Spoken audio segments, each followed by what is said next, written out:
성탄절이 다가옵니다. 성탄절은 예수님에 관한 여러 이야기들이 등장하게 되어집니다. 예수님을 만난 여러 사람들의 관점을 우리에게 예수님에 대한 더 깊은 이해를 제공해 줍니다. 예수님을 어떻게 바라보았을까? 예수님에 대한 이해가 깊을수록 성탄절의 의미를 바로 알고 기쁘게 또 감사한 마음을 가지고 성탄절을 맞이하게 되어집니다. 구약의 예언의 말씀, 신약의 서신에서 묘사된 예수님의 오심을 살펴보면 예수님의 오심을 폭넓게 이해하게 되어집니다.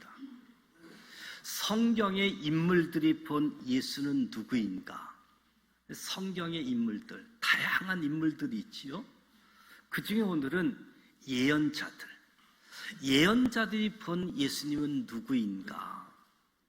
예언자들은 먼 미래의 예수를 바라보게 했습니다.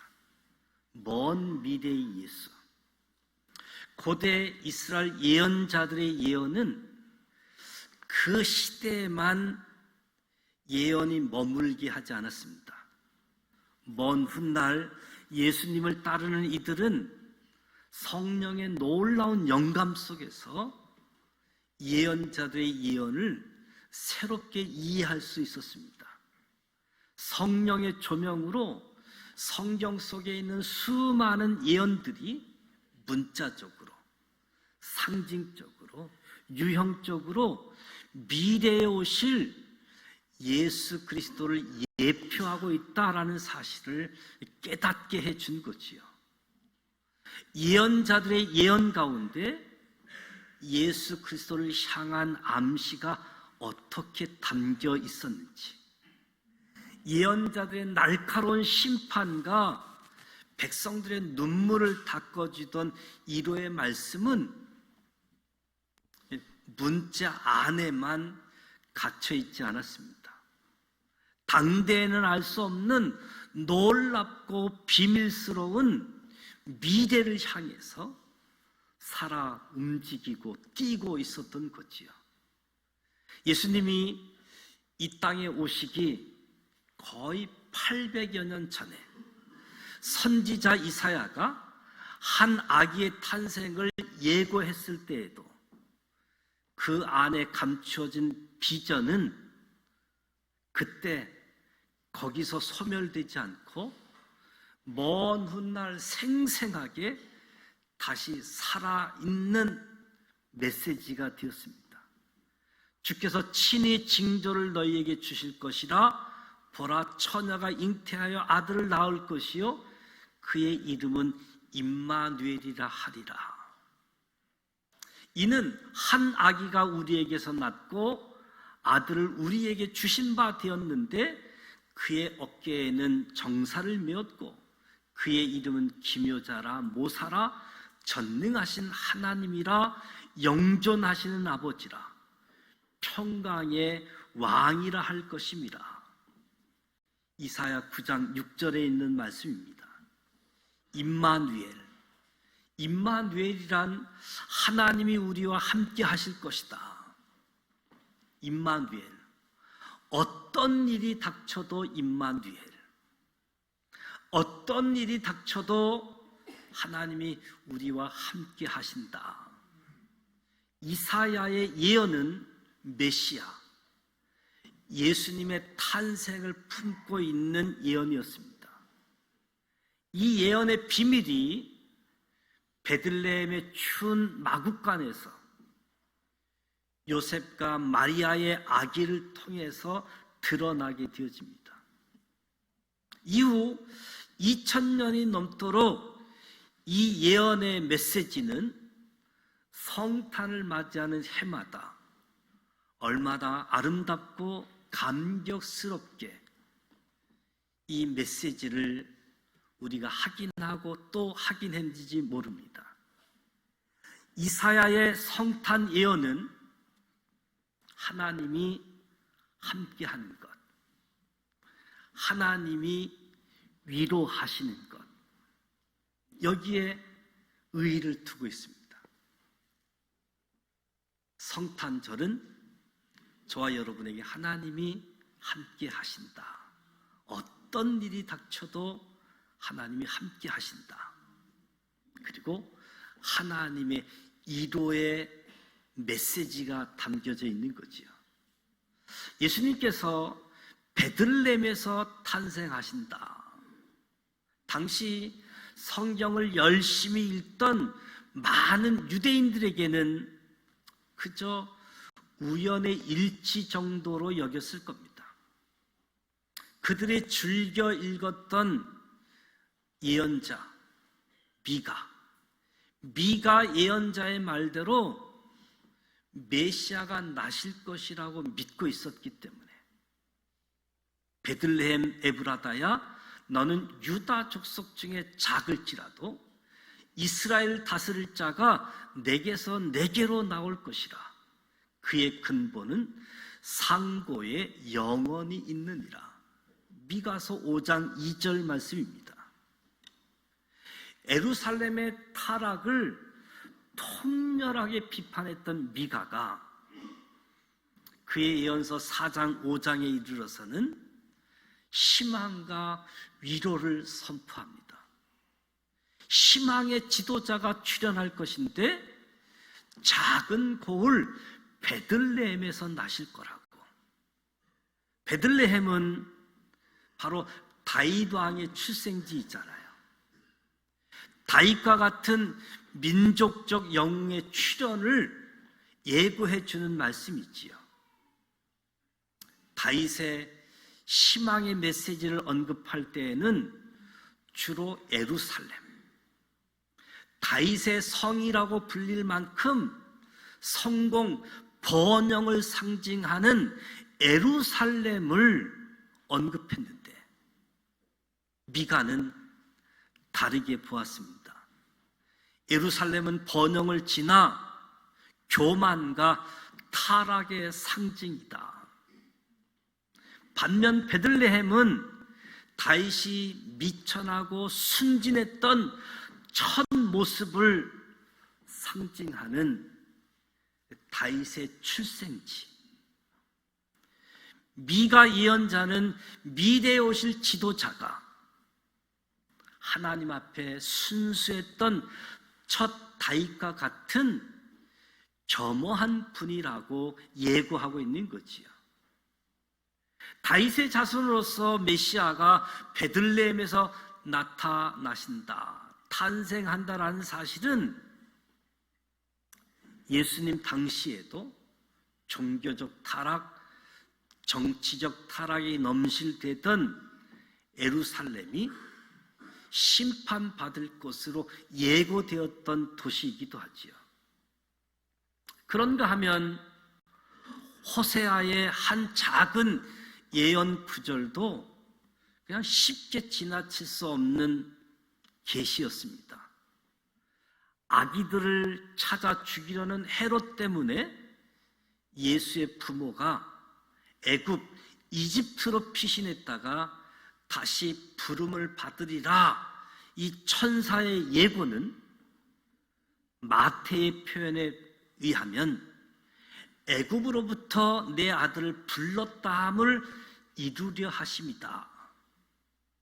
애굽으로부터 내 아들을 불렀다함을 이루려 하심이다. 호세아 11장에 이스라엘이 어렸을 때에 내가 사랑하여 내 아들을 애굽에서 불러냈거늘. 출애굽은 구약의 가장 큰 구속 사건을 나타내는 강력한 상징이지요. 출애굽, 하나님의 구속 사건. 아기 예수가 애굽에 피신했다가 다시 불러 나오는 사건을 출애굽의 유형으로, 결국 예수님의 탄생, 예수님의 나타나심은 가장 큰 절대적인 구원 사건을 예고하는 상징적인 행위로 호세아서는 예언해 주고 있는 거지요. 여호와께서 스불론 땅과 납달리 땅이 멸시를 당하게 하셨더니 후에는 해변길과 요단 저쪽 이방에 갈릴 일을 영화롭게 하셨느니라. 흥함에 행하던 백성이 큰 빛을 보고 사망의 그늘진 땅에 거주한 자들에게 빛이 비치도다. 이사야 9장에 있는 말씀인데요, 훗날 마태는 예수님께서 스볼론 납달리 지경에 찾아와서 이사야의 예언이 성취되었다라고 이야기하는 것과 동시에 예수님의 공생의 사역이 시작되어짐을 이야기합니다. 예수님의 공생의 사역이 갈릴리 중심으로 해서 사역이 시작되었지만, 그래서 예수님께서 회개하라, 천국이 가까웠느니라, 예수님의 공생의 사역의 시작을 예고해 주는 거지요. 예수님의 공생의 사역 마지막 여정에서도 예루살렘에 입성하려던 예수님의 모습은 모든 사람들에게 마음을 뭉클하게 하지요. 호산나 이스라엘 왕이여 외쳐 부르던 사람들에게 나타난 예수님은 그 땅에 멸시받는 이들의 친구처럼 겸손하게 나귀를 타고 나타나셨습니다. 이 모습을 보던 군중들은 오래전 스가랴 예언자의 한 예언이 떠오르고 기쁨의 눈물을 감추지 못했습니다. 시온에 따라 크게 기뻐할지어다, 예루살렘에 따라 즐거이 부를지어다. 보라, 내 왕이 내게 임하시나니 그는 공의로우시며 구원을 베푸시며 겸손하여서 나귀를 타시나니 나귀의 작은 것 곧 나귀 새끼니라. 예수님이 비록 나귀를 타셨고 모멸스러운 죽임을 당하셨지만 예수님은 스가랴의 예언처럼 공의와 구원의 왕이셨다. 이 사실을 예언하고 사복음서 기자들은 그 말씀이 그대로 성취되었음을 이야기합니다. 이사야만큼 오실 예수님을 우리의 눈, 우리의 심령에 절절히 그려놓고 새겨놓은 예언자는 없습니다. 이사야 53장은 예수님의 순환에 대한 예언이잖아요. 그가 찔림은 우리의 허물 때문이요, 그가 상함은 우리의 죄악 때문이라. 그가 징계를 받음으로 우리는 평화를 누리고 그가 채찍에 맞음으로 우리는 나음을 받았도다. 예수님이 당하신 희생, 대속의 채찍질은 우리 마음을 후려치면서도 한편으로 감사가 넘치게 하는 성경 말씀이지요. 율법의 정죄에 따라 우리 육신의 살이 찢어지도록 찔리고 상해야 했지만 그 채찍질을 예수님께서 죄도 없으시면서 담당해 주셨기 때문에, 율법의 요구대로라고 한다면 실패하고 맞아 죽어야 할 인간을 용서하시고 은혜를 베풀어 주시기 위해서 하나님이 그 사랑의 대가로 치러야지만 했던 아픔이었지요. 맞고 죽는 것을 하나님의 아들 예수가 담당한 것이지요. 베드로는 예수 그리스도처럼 인내하고 묵묵히 신앙생활 해야지 된다는 뜻에서 이사야 예언을 인용하면서 그가 곤욕을 당하여 괴로울 때에도 그의 입은 열지 아니하였으며 마치 도수장으로 끌려가는 어린 양, 털 깎는 자 앞에서 잠잠한 양같이 그의 입을 열지 아니하였도다. 에티오피아 여왕 국거를 맡은 네시, 이 사람은 국경을 넘어서 예루살렘에 예배하러 다닌 사람입니다. 마차를 타고 오고 가는 그 불편한 여정 속에 성경을 읽고 있었던 사람이지요. 하나님의 지시함을 받은 빌립 전도자가 네시를 만나게 되어지고, 네시가 읽고 있는 성경책 읽는 것을 깨닫느냐 질문을 할 때 이사야 53장의 말씀을 읽고 있었거든요. 이 말씀을 설명하고 예수를 전하니 네시가 나에게 세례를 베풀어 달라고.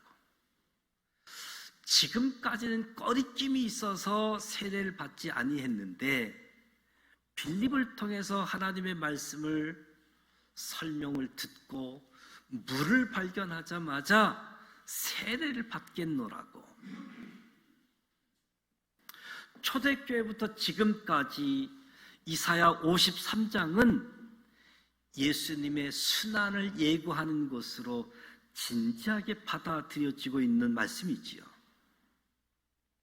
바울은 구약의 여러 말씀들을 인용하면서 예수님의 부활을 예고했습니다. 예수께서 죽임을 당하시나 썩지 아니하시고 다시 일으켜 세우심을 받았다 설교했습니다. 여러 말씀을 인용하면서 특히 이사야 말씀을 인용할 때 너희는 귀를 기울이고 내게로 나와 들으라. 그리하면 너희의 영혼이 살리라. 내가 너희를 위하여 영원한 언약을 맺으리니 곧 다윗에게 허락한 확실한 은혜니라. 뼈아픈 시련의 포로기를 보내고 그리고 다시 예루살렘에 귀환해서 스룹바벨을 통한 제2의 성전을 완공했음에도 불구하고 여전히 이방인의 압제, 내부적인 분열로 이스라엘에게 있어서 희망의 씨앗은 볼 수가 없었습니다. 이스라엘은 마치 이제 죽어서 썩기만을 기다리는 시체와 같았습니다. 그런 이스라엘에게 이사야는 와서 듣고 살라. 하나님이 다윗에게 세우신 영원한 언약을 들으라는 것이지요. 다윗 언약의 가장 큰 특징은 무엇보다도 영원함에 있습니다. 생명을 불어넣으신 창조주 하나님이 영원함을 약속하는 것이지요. 죽은 자가 다시 살아나셨다. 바울의 설교, 그 누가 쉽게 믿을 수 있을까요? 예수의 부활은 아무도 쉽게 믿을 수가 없었습니다. 이때 하박국 선지자의 예언은 미래의 바울을 위해 준비되어졌던 말씀처럼 하박국이 죄로 가득하여 거의 죽음에 이른 이스라엘의 상황을 보면서 하나님 어찌 가만히 계십니까? 이스라엘이 이런 상황에 놓여져 있는데 어찌 하나님은 가만히 계십니까? 하나님께 따져 울부짖을 때 하나님이 말씀하십니다. 너희는 여러 나라를 보고 또 보고 놀라고 또 놀랄지어다. 너희 생전에 내가 한 가지 일을 행할 것이라. 누가 너희에게 말할지라도 너희가 믿지 아니하리라. 하나님의 역사는 또 다른 이방 민족 바벨론을 세워서 아수르의 패권을 무너뜨리고 이스라엘을 심판하시겠다는 거지요. 하박국은 이스라엘의 민족적 영웅인 다윗과 같은 왕이 아니라 우리보다도 더 죄가 많은 이방국가 바벨론을 통해서 이스라엘을 바로 잡겠다라고 하는 것, 이해할 수가 없고 믿을 수 없었던 거지요. 하나님이 일하시면 놀랍고 놀라게 되어진다. 하나님은 이스라엘만이 아닌 모든 민족의 주권자 되시고 일하시는 하나님. 죽은 예수가 부활했다.